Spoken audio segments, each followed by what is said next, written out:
Hey, why this is the first time you watching my video or this is the first time you visiting my channel, make sure you hit the subscribe button and press the bell icon before watching. What are the concerns around the AarogyaSetu app?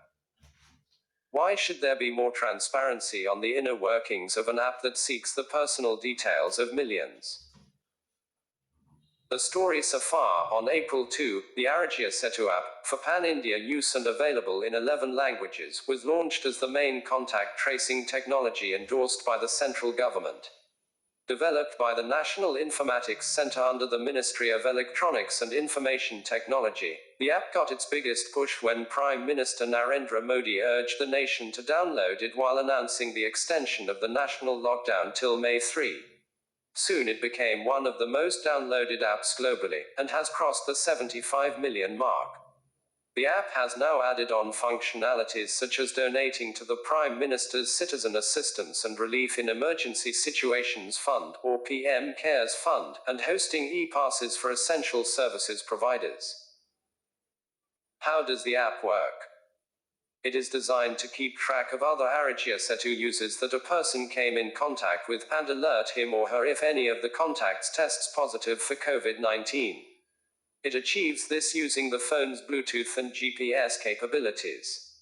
The app will keep a record of all other AarogyaSetu users that it detected nearby using Bluetooth, and also a GPS log of all the places that the device had been at 15-minute intervals.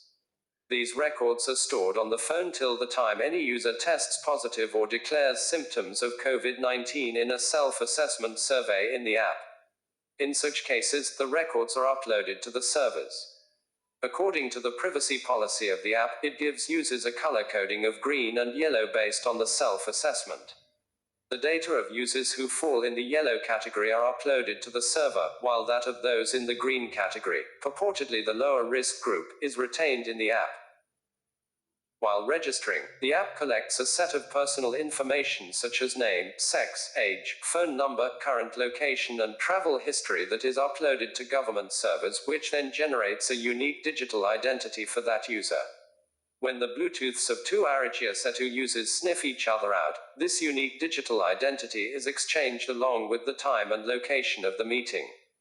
When an app user tests positive, all unique digital identities in his or her records get an alert on the risk they face and instructions on self-isolation and next steps. Has it been effective? The AarogyaSetu app faces the same issue as every other contact tracing technology that has come up during the pandemic period. It is people dependent. It needs widespread usage and self-reporting to be effective. Given that any number of total users will be a subset of smartphone owners in India, and there are bound to be variations in the levels of self-reporting, the efficacy is not bulletproof. The terms of use of the app also say as much, distancing the government from any failure on the part of the app incorrectly identifying COVID-19 patients. Jason Bay, the brain behind TraceTogether, a contact tracing app from Singapore which has been among the more successful ones, emphasized the point that automated contact tracing is not a panacea. In a blog post, Automated Contact Tracing is not a coronavirus panacea, April 11, 2020, he said, a human out-of-the-loop system will certainly yield better results than having no system at all. But where a competent human-in-the-loop system with sufficient capacity exists, we caution against an over-reliance on technology. TraceTogether's developers worked closely and constantly with frontline healthcare workers to make the app effective. Are there privacy concerns? Definitely. First of all, the app exists in the privacy law vacuum that is India. With no legislation that spells out in detail how the online privacy of Indians is to be protected, AarogyaSetu users have little choice but to accept the privacy policy provided by the government. The policy goes into some detail on where and how long the data will be retained, but it leaves the language around who will have access to it vague. As per the policy, persons carrying out medical and administrative interventions necessary in relation to COVID-19 will have access to the data. According to a working paper from the Internet Freedom Foundation, this suggests interdepartmental exchanges of people's personal information, and is more excessive than countries like Singapore and even Israel. Beyond the legal loopholes, there are technical loopholes as well. A unique digital identity in AarogyaSetu is a static number, which increases the probability of identity breaches.